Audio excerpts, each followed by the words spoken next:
Hey guys, welcome to today's video.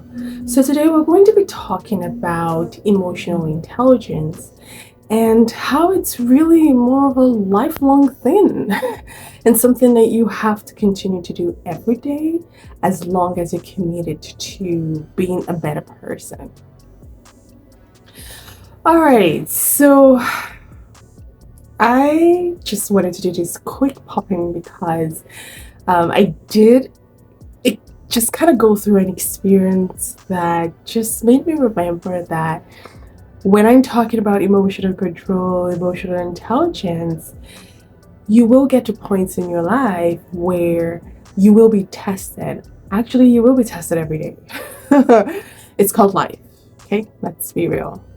You will be tested, and it is in those moments that you actually grow and become a better person.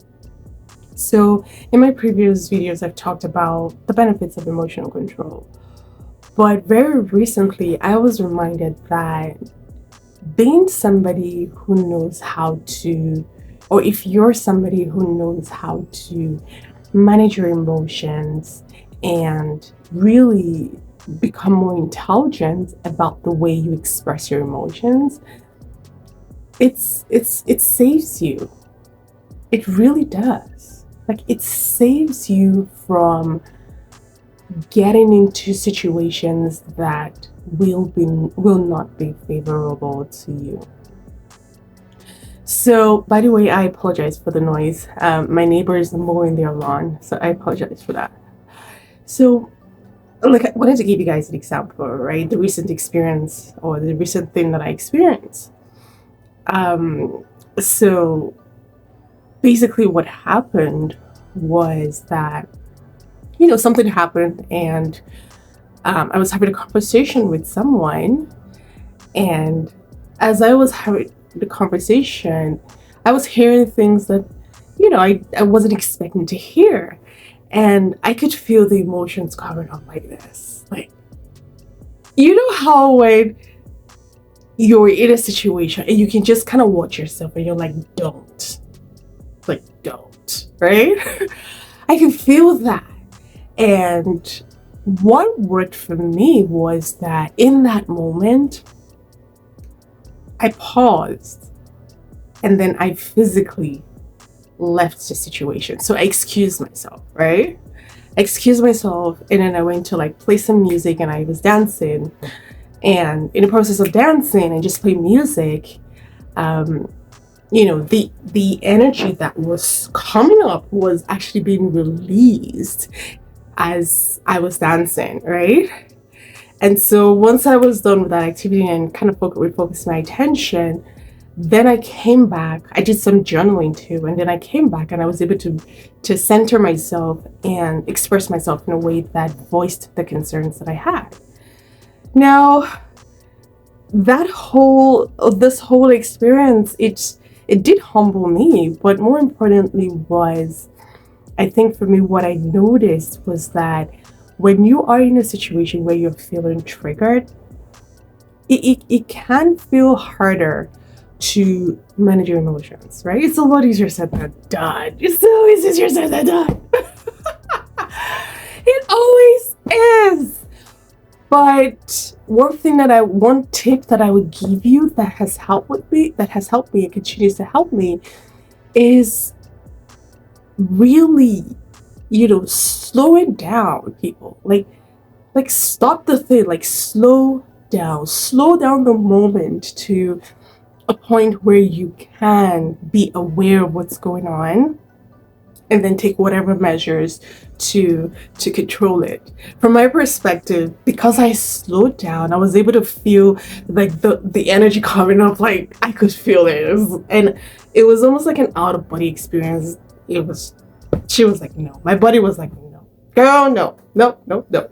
Right? So when you're in those moments, another thing that I would suggest is don't stop the emotion or the energy from coming up. So basically what happens is you get triggered, and then you want to release the energy that got triggered in you, right? That's what happens. And so there are different ways that you can release that energy. Slowing down helps you to think of a better way to release it. And then in my case, I danced and that came out, and I journaled too. It could be other things for you. What I would say is, when that energy is coming up, when you're feeling triggered, find something that can help you redirect your attention away from the thing that is triggering you. It could be a thought, it could be a movie, it could be anything, your favorite comedy, right? There's some, sorry. I just remembered an episode in Friends that's just making me laugh. So things like that, excuse me, things like that. Try to redirect your attention to them so that you can calm yourself down enough to be able to release the energy in a much more productive way, right? And then once you've been able to find that, then you can then go back to, if it's a conversation you were having with someone, you can then go back to that conversation from a centered, calm perspective. Because remember this, right? I talked about at the beginning of this video, I said emotional intelligence protects you. See, when you are triggered and you're trying to communicate something to somebody from that state, they can't hear you. They cannot hear you. And the thing that you're trying to say, or the reason that you're trying to communicate across, is not, because it's not being heard, it's a waste of time. So when you are in that state, it's good to remember that if I say the thing in this manner, the other person is not going to get it, right? Because it's distorted, right? Now your ego is there and it's like trying to protect you and things like that. So remember that it's a waste of time to try to express yourself in a triggered state, because whatever it is you're trying to express, it's not going to come out in the right manner, and could actually cause things to be worse. It causes things to be worse.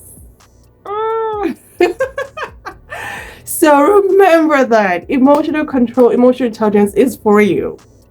It's supposed to protect you, and it's supposed to help you live a more healthy life so that you don't miss out on opportunities or things that are for you, right? So that you're able to fully experience life, the goods, the bad, whatever, and come out on top, right? That's just one of the benefits. So I wanted to share that because, like, as I was going through the thing, I was just like, baby, isn't this what you teach your fellow people online? And I'm like, yeah, it is. It is. It was a good humbling moment, and it just reminded me that the process of doing your inner work, the process of releasing any distortions or disturbances that come into your field, the process of making sure that your energy is clean and clear, the process of living a healthy life, it never ends. In fact, it's like food, right? So just like you eat physical food every day, you brush your teeth, you wash your face, things like that. On the emotional side, that's your food. And you have to be comfortable with that, especially if you're dedicated and committed to living a healthy, happy life. Alright, so this was kind of like a non-structured video that I just wanted to pop up and share with you guys some things that I experienced. I hope you enjoyed the video. I will see you in my next video.